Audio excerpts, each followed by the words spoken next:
So if you're a Mini enthusiast like I am, you probably have a Pro exhaust on your car. Now, like most of you out there, this trigger sometimes stops working.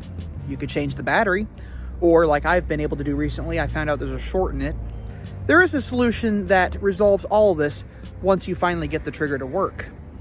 So once you're able to get the trigger to work, either replacing the battery, fiddling with it a little bit, 50, 60, 70, 80 presses to try to get it to do its thing, then there's one more thing you can do.